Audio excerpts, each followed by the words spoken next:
Jejum intermitente emagrece mais. E outra, o treino em jejum realmente emagrece, aumenta a queima de gordura? Então, essa questão do jejum, eu já estudei bastante sobre isso, porque me chama muito a atenção. As pessoas, elas têm interesse em saber sobre o jejum. E é uma coisa que agora está na moda, como uma estratégia que realmente pode ser uma estratégia de emagrecimento, só que vai depender de vários fatores, né? O que os estudos demonstram é que o jejum intermitente, né? Porque as pessoas acham que porque intermitente tem que fazer todos os dias, esse intermitente eles atribuem a esse período de jejum que é durante a noite, mas na verdade é intermitente porque se faz em dias aleatórios da semana, né? Mas não, gente, não é o jejum que vai fazer com que a pessoa vai emagrecer. Tem estudos que falam que o jejum intermitente, ele produz uma hormese no nosso corpo, que é definido como um pequeno estresse que é benéfico, que no final das contas vai trazer benefício para o nosso organismo. Só que não é para todo mundo. Tem muita gente que desencadeia ter uma compulsão alimentar e aí vai até piorar o processo de emagrecimento. Vai até fazer com que a pessoa ganhe peso, né? Eu gosto de falar também isso, além de você falar que às vezes gera uma compulsão, o jejum, igual a Marianela falou, é o período que você fica sem se alimentar. Então, tem muitas pessoas já que já fazem o jejum fisiológico. Então, janta às 8 e vai comer 8 horas da manhã. Então, 12 horas de jejum.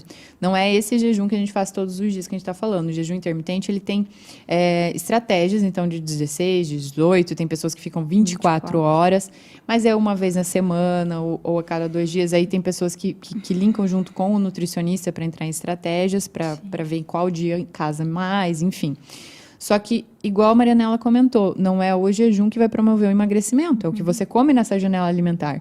Então, se você precisa para emagrecer, sei lá, 2.000 calorias, e comendo jejum, fazendo jejum ou não, você consumir as mesmas calorias, se você tem dificuldade para fazer, não tem por que você sofrer e fazer isso. Mas tem pessoas que às vezes auxilia porque diminui essa janela alimentar, então ela junta mais comida nessa janelinha dela ali, ela se sente bem num processo, num déficit.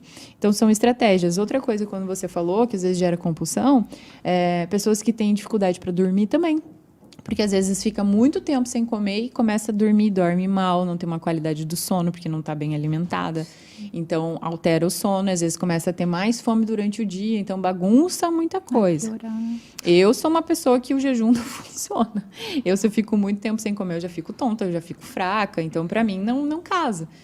Mas é uma estratégia. Lembra que assim, low carb, jejum, cetogênico são estratégias. Ela não é uma dieta, né? Não é o plano alimentar, né? É diferente. É algo que você pode incluir, beneficiar e alinhar a seu planejamento alimentar. Mas não, o jejum intermitente não é ele que promove emagrecimento.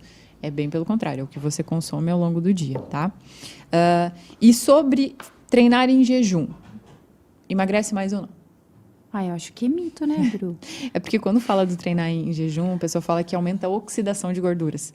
E ela não entende a diferença do oxidar gorduras e essa queima eficaz da gordura, né? Sim. E aí acaba tendo essa confusão de que queima mais gorduras, que a pessoa emagrece mais fazendo esse treino em jejum. Às vezes tem alguns benefícios, porque assim, o treinar em jejum, você comer antes de treinar, ele não é obrigatório. Você pode treinar pela manhã sem comer nada, entende? Então tem toda a questão de insulina. Hoje as pessoas focam muito nessa questão da insulina, do pico de insulina. Esses dias eu ouvi a paciente falando assim que não comia a fruta pela manhã por causa, né, do estímulo da insulina. Eu falei, mas como é que é o teu café da manhã? Ela, não, tem ovos, tudo. Eu falei, então, o conjunto é totalmente diferente como essa glicose, esse açúcar, esse carboidrato vai entrar no teu corpo. Diferente de você comer uma fruta sozinha.